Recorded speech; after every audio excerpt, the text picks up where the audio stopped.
My argument is that if you make it easier for parents to take their children out of school during term time, then the children who are going to suffer are children from disadvantaged backgrounds who already spend too much time outside of school.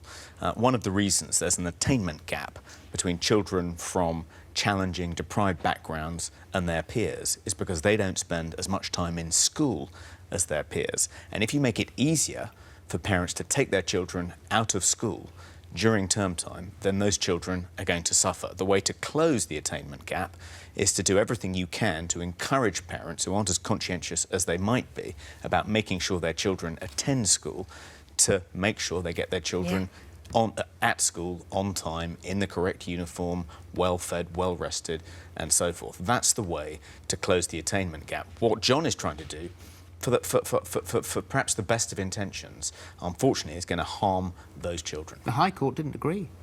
Lord Justice Lloyd-Jones upheld the magistrate's view, the original court, that is that Mr Platt's daughter's overall attendance record was satisfactory and he had no case to answer.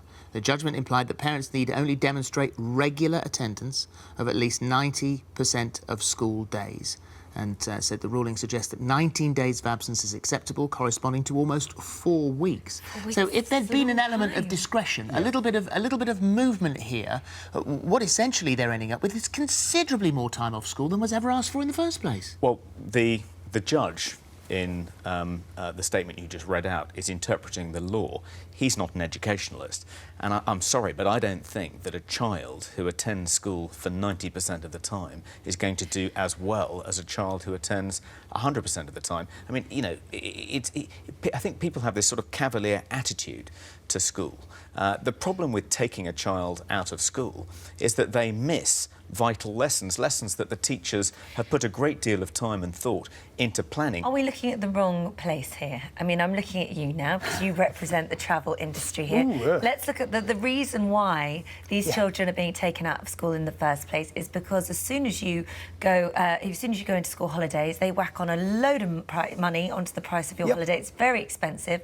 Parents can't afford it. It's seen as unfair. Should we not be putting the blame on the travel companies? Well, you could do, and millions of parents across the country right now are saying, yup, go Holly, you're absolutely right. I'm a parent. I don't like the fact that the holiday prices typically double. For February half-term, I've been looking at skiing flights, for instance, Manchester to Geneva on Saturday the 18th of February, the first day of the half-term for many people. Family of 4, one way, Manchester to Geneva on the morning flight on EasyJet, over £1,200. 1 week later, it's £300. Yeah. What a terrible airline. Well, no, it isn't. It's a very good airline, and it's just responding to supply and demand.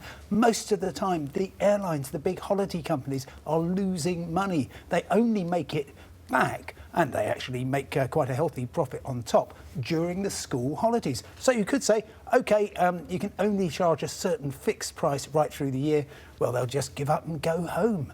It's a tough time, but there are ways around it. So don't catch that flight. Nobody's forcing you to pay £1,200 to fly to Geneva. Tell you what, that afternoon there's a flight to Basel in Switzerland. Hop on the train. You are going to be able to get there for about 1/3 of what it would cost if you got the Geneva flights. There's always ways around it.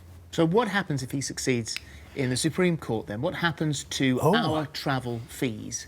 Well, you will find that effectively, if every parent decides, OK, so the Supreme Court said yes, as long as you're there at school 10% of the time, then 90% of the time, you've only got 10% off, that's fine. You'll find that demand for holidays is spread across many more weeks, as a result of which peak time holidays will reduce a bit in price.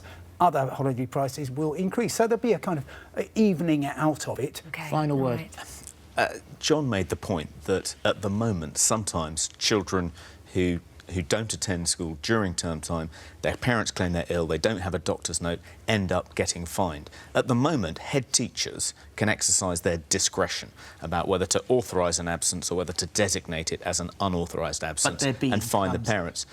Perhaps they're not getting it right in every case. But the problem is, if John wins this case today, what will happen is the government will have to just introduce a law making attendance at school 100% compulsory and removing that head teacher discretion. And many more children will suffer as a result of their parents being unable to get doctor's notes as a consequence. Thank you both.